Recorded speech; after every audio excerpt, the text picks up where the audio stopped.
Japan is one of the most intriguing economies in the modern world, and in large part due to the monetary policy strategies used by the Bank of Japan to influence proceedings.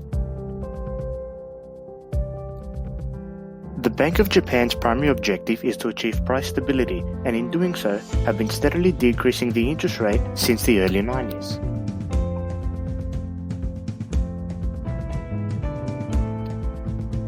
However, this has not resulted in the expected change in inflation, as shown here, with inflation taking on a more volatile trajectory.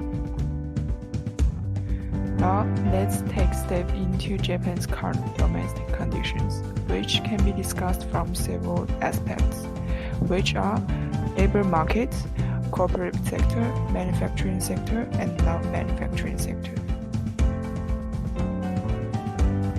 First of all, in the labor market, from the graph we can see that unemployment rate is down to only about 2.5%, and the total cash income of each employee is steadily rising, and private consumption is still growing moderately.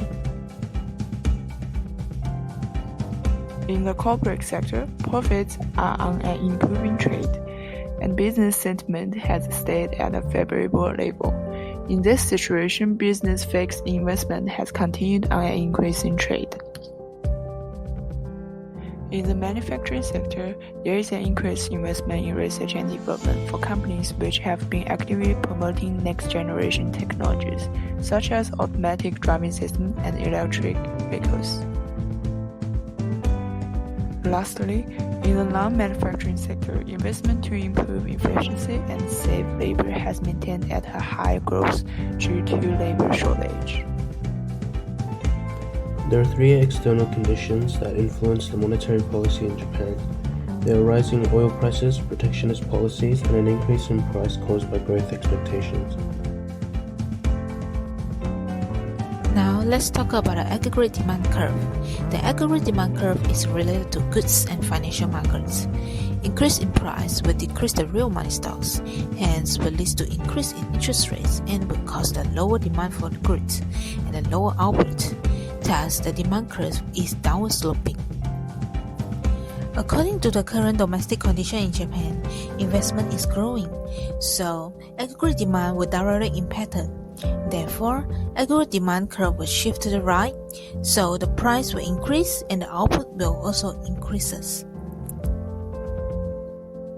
Moreover, according to an external condition in Japan, there is a rise in growth expectations, so this will increase the current consumptions, so the ED curve will shift to the right, and the price will increase and the output will also increase.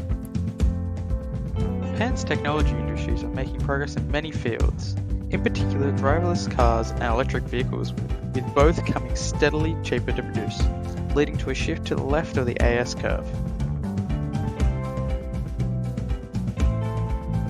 The price of imports have also affected the supply curve in Japan. The rising prices of oil have risen production costs for many of Japan's main industries, such as their motor and technology industries, causing a shift left on the supply curve.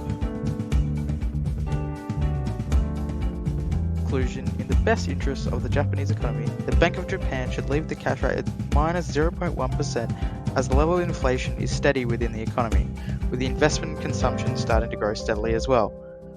Employment is low, and leaving it at 0.1% will allow the Japanese economy to pick up slowly without overcorrecting.